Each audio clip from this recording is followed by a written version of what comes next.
Hey, what's going on, everyone? This is Mitch. Good Monday morning to you all. I hope you guys are doing well out there. Appreciate y'all joining me this morning to kickstart your day and to kickstart your work week. Got you an update on a couple things this morning. One being this late season winter storm that continues to slam portions of like Wisconsin and just the Great Lakes states in general. Some of the snow's actually drifted all the way into to the Chicago area, which we kind of mentioned had the possibility of happening yesterday in a couple videos, and this will continue, and it already kind of has, to drift into northern portions of Indiana, Ohio, southern sections of Michigan, and will continue to drift even further east all the way into western Pennsylvania, maybe the southern tier of New York State, some rain showers turning into some snow showers or mixing in these regions, and we'll talk about that in this video.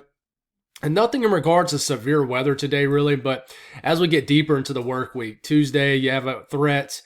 Wednesday, an even bigger threat, which it dawned on me when I woke up this morning that I didn't even mention Wednesday in last night's video, which was weird. I just kind of skipped right over the day, so I do apologize. But, Wednesday we do have a threat of severe weather, a slight risk, which is Wednesday's technically day 3 right now. But day 5 has switched to day 4 because we've worked closer, which is for Thursday, when we still have that severe risk. A slight risk at day 4 for Arkansas, which now includes areas of northeast Texas. So we'll talk in more detail on that tonight, but we'll show some graphics on that here towards the end of the video and how it's going to get much chillier, I think, to end the month of April. I think it'll be cooler for the country maybe to end April than to start April, and we'll talk about that in more detail a little bit tonight. So if you folks have not subscribed, certainly consider doing that. Like the video if you like it. Appreciate the ongoing support. And if you guys got anything that I can pray about or pray over, as always, please put those in the comments below. It gives me an opportunity to pray over it, and it gives others an opportunity to do so too. If I do have to clear my throat and cough in the video, I do apologize. Talking over the last few mornings has been easy. It's just, I think just talking, you bring just some phlegm and stuff up in your throat, and it makes your voice crack, and then you have to clear your throat. So I do apologize about that, but it just happens. But water vapor loop out here, you still got the spin. This low pressure is just pesky. It just will not head on out, but it's continuing to pump a moist flow, this back end flow behind this low pressure through Wisconsin. You just keep having this steady stream of moderate to heavy snow that continues to stream throughout central and western areas of Wisconsin. This does include the western UP of Michigan, but a lot of the UP of Michigan has been kind of in a dry slot where you just haven't had a big time moisture feed into the area. So this front is fully starting to clear the eastern U.S. It's punching through.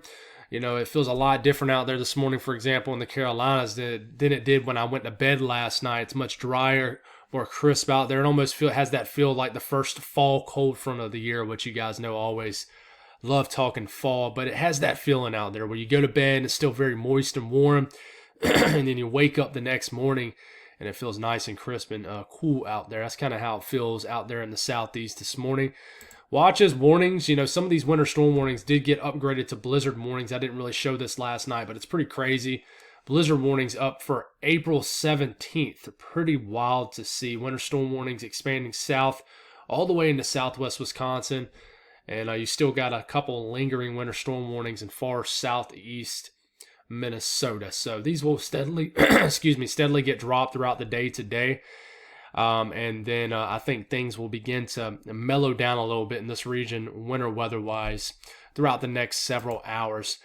Nothing to talk about in regards to severe weather, just a general risk of thunderstorms. I think if anybody sees any kind of severe weather, it'll be throughout the next several hours here in the southern peninsula of Florida, the southern tip of Florida, where you guys been dealing with a lot of rocky weather over the last several days between flooding near Fort Lauderdale, the frequent tornado warnings. You had a big complex of storms that entered the western coast of Florida yesterday. Well, last night. It's been some pretty crazy weather in Florida over the last several days, but I think things will settle down probably as we get into later this evening, and then I think you'll have a quieter stretch of weather coming up. But you're dealing with some shower activity, storm activity out there this morning. Will continue. This will drift over the peninsula of Florida by the time you get, I would say, into this afternoon. All the activity will fully clear Florida, and I think this evening things will quiet down much more. But the rest of the southeast, nothing to speak on. Very quiet weather, dry, stable air mass over the region for now. cooler temperatures and just no thunderstorm activity whatsoever for the southeast besides Florida, like I just mentioned. The northeast, a little bit more active. You got lingering showers and maybe even some heavier, more moderate rain up here blasting through New York State. Some shower activity will continue to work its way through Vermont and New Hampshire, even western Mass. And then this will eventually make it into Maine this evening, where some just scattered, moderate rain, light to moderate rain will kind of just flutter through areas of Maine. And then you'll kind of have this flow more so out the southwest with just this upper trough, the way it's kind of flying through. So some of the shower activity will actually begin to switch to some snow. So you might get some rain-snow mix in Erie late this evening. Even some snow showers are possible for the hills right here in southern Pennsylvania, southwest Pennsylvania. Even some snow showers possible in far western Maryland, where, certain areas right in here could get a dusting of snow. But some of this snow, there's some snow showers. Do not be surprised later this evening if you have some flakes flying around in Cleveland, maybe even Dayton, Ohio, all the way in the northeast Ohio, maybe even Pittsburgh. A little bit later this evening, then we get into the overnight hours. This becomes more lake enhanced off Lake Erie. And, in northeast Ohio, near Erie, just off the coastline, and then this southwestern portion of New York State could certainly see enough, intermediate burst of snow to see a little bit of a coating on the grassy surfaces. And then, waking up tomorrow morning with still some flurries flying around. So, dynamic shift today weather-wise where, you'll start out some rain in these areas and then you'll switch to some snow overnight with a little bit of accumulation possible. And in fact, between now and tomorrow evening, maybe just off the coastline of Lake Erie, it's possible that someone could see a slushy inch of snow on the grassy surfaces, maybe an inch or two in some of these higher peaks, higher elevations of West Virginia and Maryland, these hills right here in Pennsylvania. And, maybe a dusting is possible even outside of the more higher elevation. So don't be surprised if you get a little bit of a dusting on some of these surfaces over the next 36 hours. It's certainly possible. It's likely. South Central U.S., quiet day. No point really harping on this and staying long on here, but beautiful weather. You could have some showers, maybe even a storm that develops. You need rain in western Texas. You pretty much always need rain in western Texas. And hopefully you guys can get a little bit of shower storm activity out here. It is certainly possible to get a little bit of activity, but not much in the way of severe weather, which is good. You just need some good old-fashioned rain. And hopefully that's what you get, where, we get later into this afternoon, some of these showers and storms might drift all the way into maybe south central sections of Texas. But other than that, might wake up to some shower activity south of San Antonio and Austin down here tomorrow morning, but pretty quiet weather. Now, here's that pesky low pressure. It continues to pivot out here. Wraparound snow will continue throughout the next few hours, but I think as we get probably late morning, this begins to mellow down. You'll still get some heavy snow up here in northern portions of Wisconsin and the UP of Michigan that continues to kind of fly through. Same thing with far northeast Minnesota. But then check out all the snow shower activity down here in kind of northern Indiana, especially northwest Ohio and southern Michigan, where, you can get a coating of snow on some of the grassy surfaces. And it's still snowing in portions of the UP of Michigan and, these areas of central and the eastern UP of Michigan that haven't seen much snow from this. It'll probably end as a little bit of light snow for you guys. But, looking at Illinois, Indiana, and Ohio and southern Michigan, you're already starting to get some hefty snowfall flying in some of these regions. But, certain sections of western Michigan, you could get some heavier bursts of snow as we get later this morning, some enhancement off Lake Michigan, and, will become more widespread. Even some snow is possible in Indianapolis early this afternoon, and some of this rain will switch to snow for areas of northwest Ohio and even into Cleveland. We'll stop it here. It's around 4 p.m. Snowing pretty good. Light to moderate snow, maybe at times heavy in southern and western sections of Michigan. And some of these can be convective in nature, not saying widespread lightning and thunder, but some of these can happen in burst out here. So don't be surprised. And even down here in Dayton, up here in Toledo, Bloomington could see some snow shower activity, and then I think it diminishes and kind of fades away as we get later in the evening. But even some lingering snow showers still flying around even into the wee hours of the morning in this region. Snowfall from the blend of all models between now and basically tomorrow evening. Cut these totals, I would say, by 30%.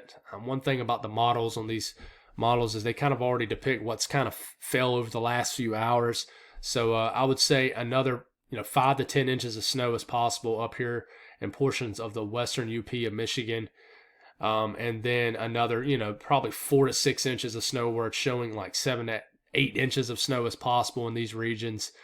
But the snow up here in far northern Wisconsin will last longer, where you have an enhancement. The flow is moving almost in general north to south. So lake enhanced snow, obviously it's April. None of the Great Lakes really froze up at all, much at all this past winter. So it's April anyways, mid-April. So of course, when the lakes aren't frozen, you can still get lake effect snow. So that will actually be a factor here with more enhanced snow up here in northern Wisconsin. But it shows a little bit of snow accumulations down here, even in northern Indiana. So we'll see what happens here. I think a little bit more snow than what the blend of all models is showing could potentially fall in western sections of Michigan, where a few inches of snow is possible in these regions. So we'll certainly watch out for that. So temperatures today, this dome of colder air right in here with this upper troughing right over this area.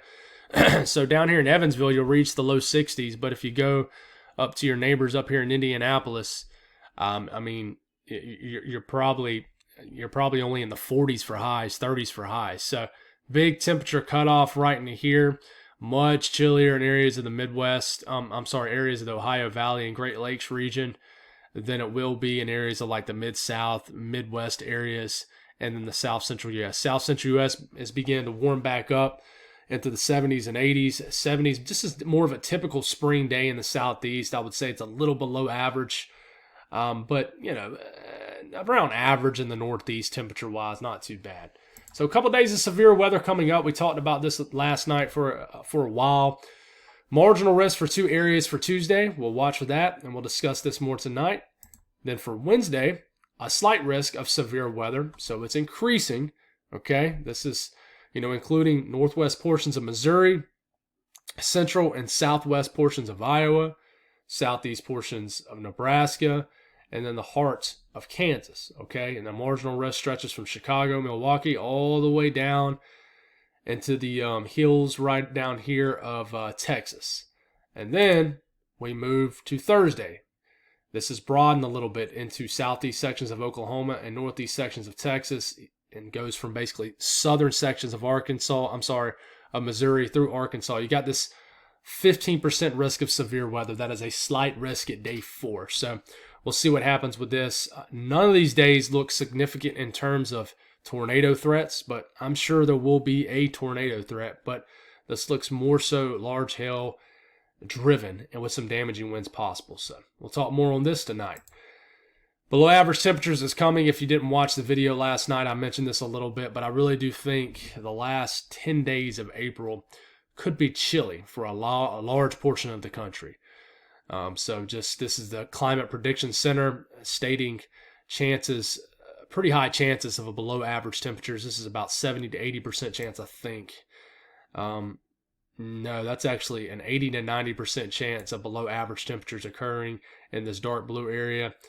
70 to 80% chance in this lighter shade of dark blue, and then of course it drops. But in general, we're expecting below average temperatures even after this time frame, all the way through the last day of April. So go on and expect that, especially for you folks up north. You're going to be dealing with kind of I wouldn't say a revisit from winter, but you're certainly not into concrete consistent spring or early summer type weather, not even close. But you guys know how April works up here. Even May, it takes a long time to really warm up substantially. But that's all I got, guys. Thank y'all for tuning in. I'll be with y'all this evening. God bless and have a great Monday.